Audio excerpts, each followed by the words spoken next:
What do you think should happen to you? That should get a warning. But she got what, 15 grand last time?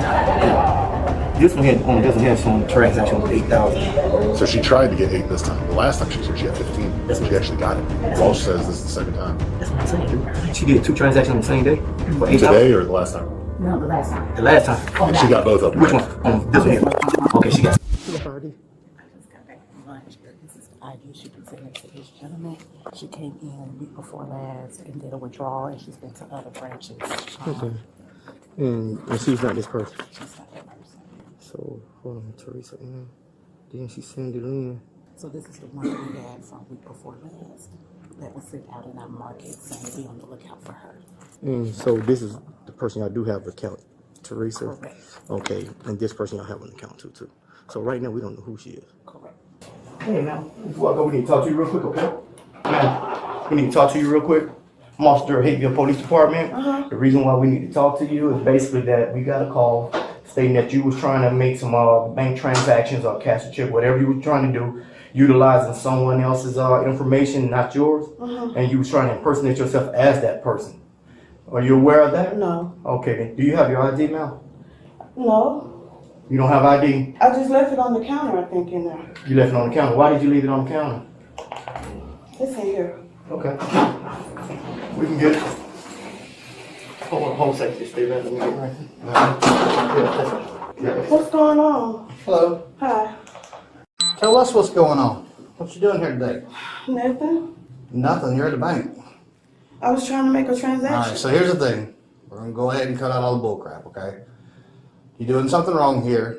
It's in your best interest to tell us what that is. So go ahead and do that. Okay. Just be honest. It's okay. You can tell us. I just tried to do something illegal. Okay. Well, tell us what that is. Okay. And why did you do it? That's the main thing. How? Or why? I'm just going through a lot of things. My son got locked up. I'm just having financial hardship right now. Okay. Did somebody set you up to this, or was it something that you decided to do? No, it's just something that I heard about, and I just, Tried to see. yes. Okay. Please don't. You got your regular ID? No. Okay. Come here real quick. Let me holler at you real quick. Y'all watch her. She admitted to it. What? She admitted to it. Okay, this is what the deal is. This ain't her? Nope. And that ain't her. She knows that. Okay. She just said she did it all fraudulently because she needed some money. Okay, cool. I got the why she did it because she's our kid. What's your name? Savannah. Savannah? Okay. How did you get up here? Uber. You Uber? Y'all, I just been going through a lot. I just got put out of my apartment. My son is locked up. It's just a lot going on. No, just because you're going through something, that doesn't mean it's okay to your ID from Georgia. Yes. I didn't take anything. Miss Savannah, do me a favor and don't use your phone right now. Okay. Where's your driver's license? I didn't bring them. My real stuff. How much money did she get on this one? Which one? The first one. A lot. What was She it came like? to our branch I need to know a number. Yeah. And who Was it? Did it happen here in Hayville? and some other branches. I'm talking about no. How much money did she get from Hayville? That's the only one I could put a case on. And tell me I need a date and time she came here and withdraw. I think she did 8, so about 60, Huh? about 15. 15 what? 15,000. 15,000? Can I reprint all that from the last one? We'll get into that one. This one for identity fraud. This And one, the this second one, Did she get any money tried to today? get out 8,000, but the account is inactive. Okay, so 15,000. We need a printout on that then. Yeah, and we need everything printed from the transaction, the amount. Did y'all contact the account holder? The account owner is either, if I can remember, Alabama or Florida. Okay, if you could get us his or her information, how much money was taken out, because obviously those people would be victims and the bank itself as. Did y'all file a report that time? No, because it wasn't discovered until she went to other branches. Okay, okay. This was not the person. The account owner at that point went in. Gotcha. She got $15,000, $15,000 the last time you were here, right? The last time. Yeah, we got your ID from last time too, where you used your other ID when you came here. So this is the second time. She didn't get any money this time because the account was inactive, but the last time she got $15,000. People go through things, I get it. But you got a lot of victims here. You're stealing from several different people. So what do you think should happen to you? I should get a warning. Think so? A warning? Do you think so? Yes. Why do you think that? I don't know what I'm doing. You do know what you're doing. You're grown. You know exactly what you're doing. You did it twice. I'm being realistic with you. I'm being as real with you as I can. So, I mean, that's a lot of money. You can't just swipe that under the carpet like that's $15,000 you stole from somebody. You think if somebody did that to you, they deserve a warning? They took your money out of your. Chance, If they if they had things going on, they took money out of your account and like used to pay it back to that person or something. That's not how that works. You can't pay that $15,000 back. That's why you're here.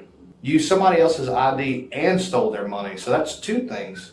It's a big deal. This ruins people's lives, not just yours, but if you come in and take money out of my account and pretend like you're me, you're ruining my credit. You're taking money out of my kid's mouth.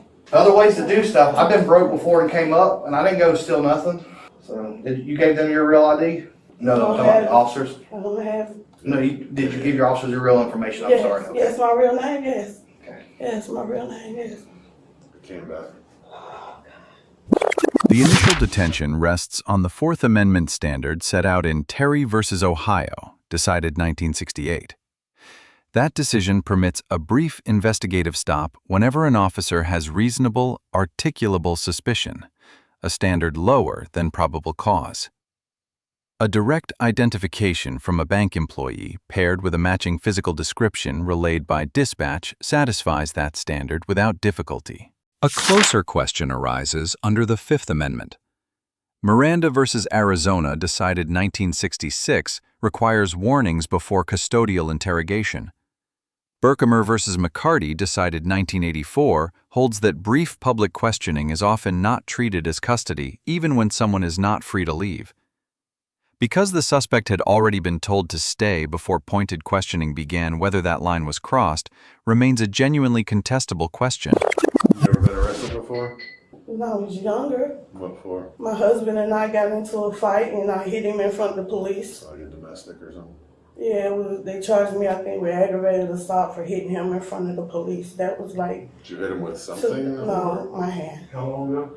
Like 2009 or something. Way back. It might not even been in the 2000s. What's your son arrested for? He shot himself walking down the street or something in Clayton County. And I guess they have cameras or something and they saw it. He got picked up for a warrant, so when they saw that, they transferred him to Clayton County. If I could. What information do you need from the ones that you need here? Yeah, The name and number of the customer, the true customer? that's it, and the amount and the date that she did it. Got it, okay. Okay, I need the only ones I need for is hate bill. Yeah. Okay, got you. Appreciate you now. No, she said she Ubered here. I just said that she had car keys, you know. Cause I don't trust her, man. I don't even think who that name she gave us is her, man.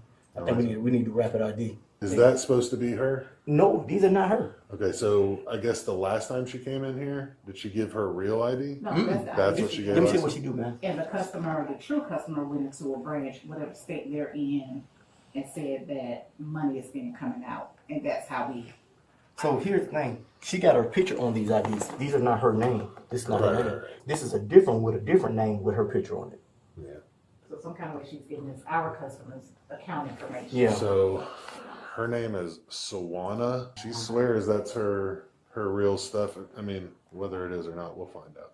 Yeah, because like I said, these are convincing. Usually what happens is these people find a homeless person on the side of Cleveland Ave and say, let me take your picture. I'll There be you go. back in tomorrow. I'll give you $100 if Yeah. you go in and cash this check. And they come back with a fake ID with the picture on it.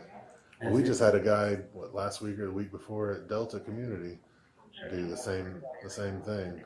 Yeah, that's what I'm saying, man.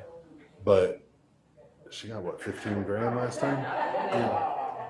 This one here is showing transaction of 8,000. So she tried to get 8 this time. The last time she was here, she got 15. That's what she actually got it.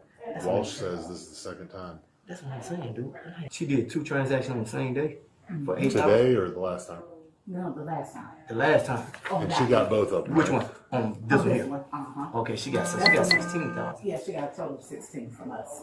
Cause when we check this out, when we run this ID, these numbers come back to somebody else. Okay. The one at Delta was an older black guy, came back to an old white guy. Yeah, so I told her to print the whole load. And you said today she tried to get another 8,000. Another 8,000. So this is the 8 that she tried to get, but the account is inactive, meaning there hasn't been any activity. So right now I got 2 charges of identity theft, and then the other one's gonna be 2 charges of fraud. All right, now, what I need from you before I go, I just need a recorded statement on what happened today. Okay. If you can just tell me what happened, what occurred today. Sure. She came in, presented a different ID, asking for $8,000 out of the inactive account. Baker pretty much stalled because we recognized her before when she came in, so he kind of stalled, and that's when we called you all to have her arrested. Okay. Pretty much. Well, hey, thank you for your statement. Any further things you need from us, reach out to us. Do you need that cane to walk?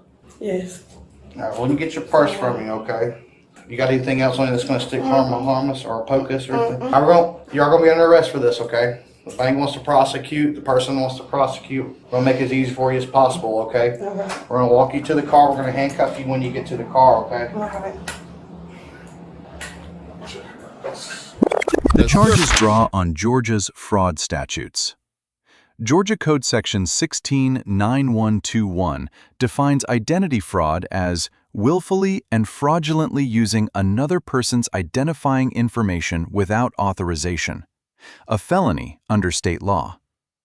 Georgia Code Section 16933 separately criminalizes using an unlawfully obtained financial transaction card, while Section 16931 covers the underlying card theft. The later search of the suspect's purse is more straightforward.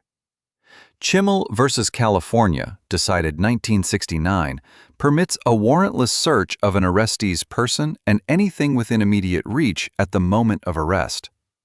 A purse carried on her at that moment falls squarely inside that boundary, and the evidence recovered from it sits on firm constitutional footing. On these facts, the responding officers earn a B-.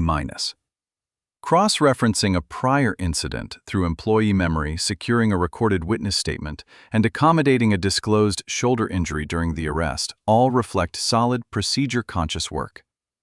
Sustained pre-arrest questioning, conducted before any audible Miranda warning, directed at someone already told to stay put, is the clearest area for improvement. The suspect earns a C. Remaining calm, fully compliant, and non-confrontational throughout kept the encounter free of any use of force, which counts in her favor. But she never invoked her right to remain silent or asked for an attorney. She also volunteered an outright admission of wrongdoing that a defense attorney would have strongly preferred she withhold. 2 practical lessons follow. Anyone under investigative questioning may invoke the right to remain silent at any time, regardless of whether Miranda warnings have been read. Officers conducting extended pre-arrest interviews should clarify on the record whether a suspect is free to leave. That single statement can resolve a custody question well before any court has to. Let us know if there is a legal topic or interaction you would like covered in the comments below. Thank you for watching, and don't forget to subscribe for more legal analysis of police interactions.